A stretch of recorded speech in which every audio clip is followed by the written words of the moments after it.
Morse code, DVD drives, fiber optics, that helicopter from Independence Day that got super wrecked by those aliens who weren't that friendly. We've been using visible light to communicate with each other in a lot of different ways for a long time. But imagine this for a second. Data flowing out of your living room light fixture like water from a shower head. It's real, and it's called Li-Fi. The Li, of course, standing for Linus, because I invented, no, just kidding, standing for light. But aside from the novelty of it, how would this be better than existing standards like Wi-Fi that use radio waves? Great question. Well, unlike the RF signals that make up a Wi-Fi connection, which tend to spread out everywhere from the access point, visible light is easier to focus and concentrate in one area. I mean, just go outside with a magnifying glass on a sunny day if you don't believe me.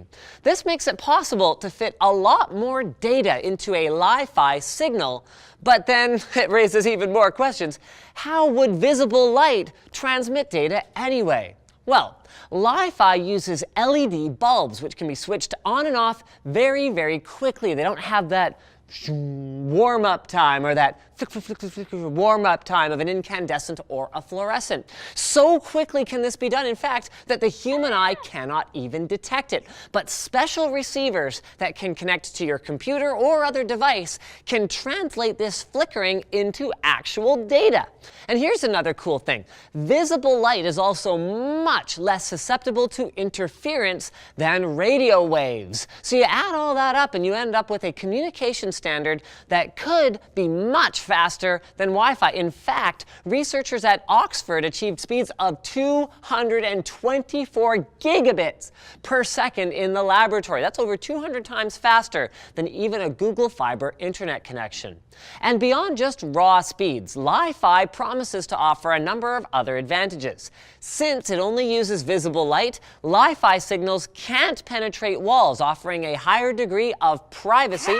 A malicious user who wants to snoop on your network traffic would actually have to be physically in the same room, or at the very least, creeping outside your window, making it nearly impossible for someone outside your home or office to eavesdrop on your wireless signal. And since Li-Fi uses relatively inexpensive LED bulbs, which consume less power than a Wi-Fi access point, visible light networks could be deployed relatively cheaply using mostly existing technology. The power savings also potentially could have significant implications for global energy consumption if Li-Fi becomes as ubiquitous as Wi-Fi has one day, especially as Li-Fi transmitters can be dimmed to reduce bandwidth if you don't need to download 15 movies in 1 second.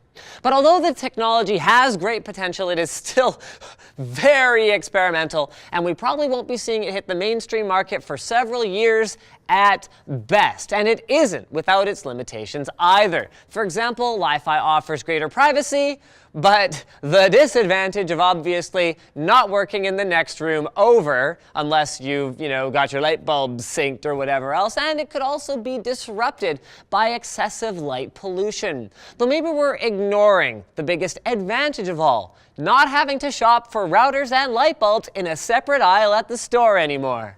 You guys should definitely check out the link in the video description to FreshBooks. It's designed for freelance workers or small businesses, and it's basically an online tool that makes invoicing, getting paid, and tracking your expenses easier. All the little details about cash flow are in one place so you know where you stand. It shows a full history of each invoice and allows you to check if your client has viewed the invoice and pay directly through FreshBooks by credit card. And this is cool, they actually just launched their deposits feature. So if you're a house painter or a plumber or any kind of work where you might do, a deposit and then half the work and then, some more work and then they pay the rest at the end or whatever else, those more complicated payment schemes are now supported. Pretty cool stuff. So all you got to do to try out FreshBooks for free is head over to freshbooks.com/techquickie, and don't forget to enter TechQuickie in the How Did You Hear About Us section. So thanks for watching, guys. If you liked this video, hit that like button. If you disliked it, well,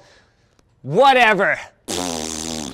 I guess you can hit the dislike button too. That's another reaction. Also, check out our other channels over on Linus Tech Tips. We've got a great video that just went up recently of, wow, oh yeah, Brandon reviewed a camera. It was pretty sick. The A7S Mark II or R2 or whatever it is that Sony calls their second generation follow-ups. We can never keep track of these things. Also, leave a comment below if you have suggestions for future videos, and don't forget to subscribe and follow Tech Quickie for more videos just like this one.